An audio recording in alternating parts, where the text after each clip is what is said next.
कहते हैं कर्महीन खेती करे, बैल मरे सूखा पड़े। पाकिस्तान में अब बहुत बड़ा भीषण विस्फोट, और इस विस्फोट के बाद हिल सा गया है पाकिस्तान। क्या होने वाला है 13 फरवरी को, और आखिरकार क्यों भारत की ही बात मानी गई, छीन लिया गया पाकिस्तान से पाकिस्तान के लिए बेहद शर्मनाक पल। जानेंगे क्या कुछ चल रहा है जियोपॉलिटिक्स में, आइए जानते हैं इन खबरों को विस्तार से। सबसे पहले तो ये जान लीजिए कि इस वक्त पाकिस्तानी सरकार किसी तवे में बैठी हुई है और जिसकी भट्टी बहुत तेज जल रही है, क्योंकि IMF ने कहा है शर्त लगाओ और हमारे शर्तों को पूरा करो तब तुम्हारे कटोरे में मिलेगा पैसा। और इधर जब शर्त तैयार हो रही है, पाकिस्तानी सरकार कह रही है कि ये शर्तें ऐसी है जिसे हम मानना नहीं चाहते हैं, लेकिन हमें मानना पड़ेगा और हमें नए टैक्स लागू करने पड़ेंगे कि हमारी स्थिति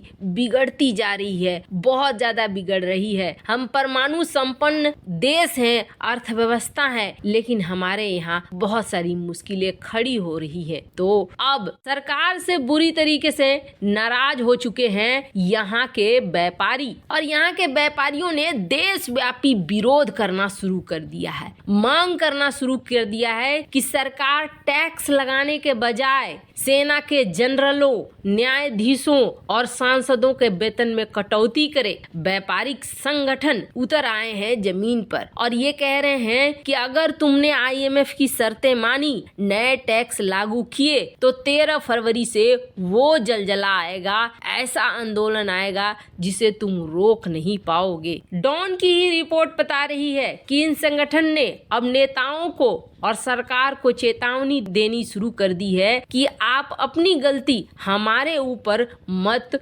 मढ़ो। इस देश के नेता और दोषियों ने जो अपराध किए हैं उसका भुगतान जनता नहीं करेगी। व्यापारिक संगठन का कहना है अगर अरबों रुपए के और टैक्स लगाए गए तो हमारी प्रतिक्रिया गंभीर होगी। सरकार को चाहिए कि तुरंत फालतू के खर्चे आधी कर दें, राष्ट्रपति और प्रधानमंत्री के खर्चों में कटौती करे, न कि हम कारोबारियों को और भी ज्यादा परेशान करने की कोशिश करें। बात भी सही है, ये बात बिल्कुल सही है कि पाकिस्तान में एक तो बिजनेसमैन सिर्फ आम लोग नहीं है, बल्कि सबसे बड़ी बिजनेस तो इनकी सेना ही चलाती है और इनके जनरलों के इतने बड़े बड़े बंगले और डिपॉजिट मिलते हैं जो बाद में चलकर पता चलता है कि इन्होंने तो एक अलग ही कमाल करके रखा हुआ है। तो अब जनता जाग रही है पाकिस्तान की और सरकार के लिए बहुत बड़ी मुसीबत शुरू होने वाली है। खैर, इस मुसीबत का नजारा देखने को मिला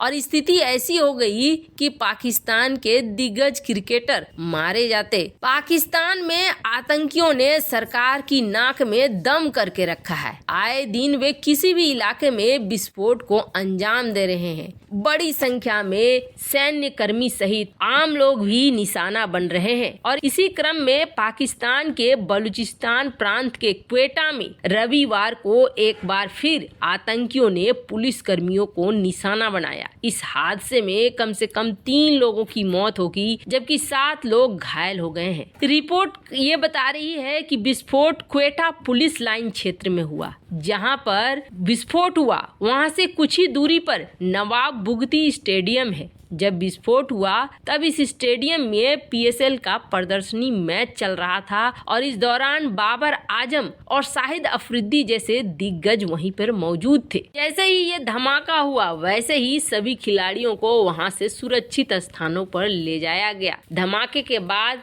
मैच को रोक दिया गया। जब ये मैच हो रहा था तब स्टेडियम में हजारों की संख्या में लोग मौजूद थे। क्वेटा में अफरा तफरी मच गई। लोगों को सिविल अस्पताल में ले जाया गया। आपातकालीन टीमें, पुलिस वहां पर पहुंच गई। इलाके की घेराबंदी हो गई। फिलहाल TTP ने कहा है कि ये सब कुछ हमने किया है और हमने सुरक्षा अधिकारियों को निशाना बनाया है। वैसे आपको बता दें ये दूसरी घटना है जो हाल ही के दिनों में हुई है। पहली तो पेशावर में एक मस्जिद के दौरान पुलिस वालों को खास तौर पर निशाना बनाने के लिए हमला हुई जिसमें 100 से ज्यादा लोग मारे गए, 200 से ज्यादा घायल हुए जिसमें ज्यादातर पुलिसकर्मी है। और अब ये दूसरा हुआ और सबसे बड़ी बात ये है कि खैबर पख्तूनख्वा, बलूचिस्तान, पंजाब का मियांवाली, ये ऐसे इलाके हो गए हैं जहां पर आए दिन कहीं ना कहीं हमले हो ही रहे हैं। और पाकिस्तानी सरकार तो अब समझ में इन्हें नहीं आ रहा है कि हम करें तो क्या करें।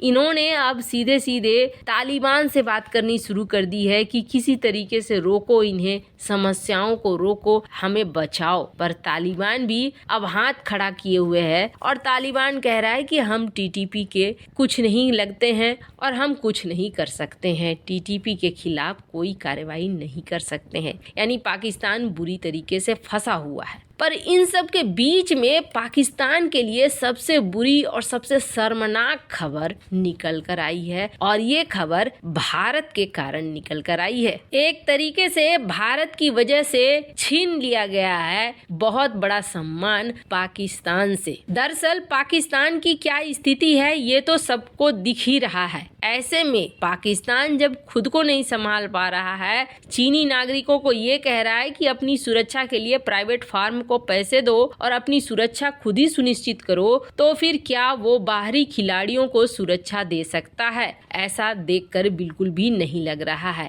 दरअसल एशिया कप होने वाला था पाकिस्तान के अंदर और ये एशिया कप 2023 पाकिस्तान में हो रहा था, जिस पर भारत ने ये कहा था कि हमारी टीम एशिया कप खेलने के लिए पाकिस्तान नहीं जाएगी। और इस मामले को लेकर बवाल बढ़ने लगा था। बवाल बढ़ने के बाद ये कहा गया पाकिस्तान की तरफ से, अगर ऐसा है तो हम भी भारत में अपने पाकिस्तानी टीम को नहीं भेजना चाहते हैं। जो ओडीआई होने वाले हैं उनको भी भारत से वापस ले लो, हम वहाँ नहीं जाएंगे। कोई ऐसी जगह जाओ जहाँ पर न्यूट्रल जगह हो, जहाँ पर ये मैच हो। वैसे आपको बता दें ये विवाद बहुत ज्यादा बढ़ गया। बहुत ज्यादा बढ़ने के बाद अब जो ऑर्गेनाइजर हैं उन्हें इन मैच से चाहिए होता है पैसा, और अगर भारत नहीं खेलता है, भारत के खिलाड़ी नहीं पहुँचते हैं, तो समझ लीजिए कि ऑर्गेनाइजर्स के लिए ये बहुत बड़ी हानि है। यही वजह है कि आखिरकार ये फैसला लिया गया कि पाकिस्तान से 2023 का एशिया कप बाहर ले जाया जाएगा। हालांकि फिलहाल इसे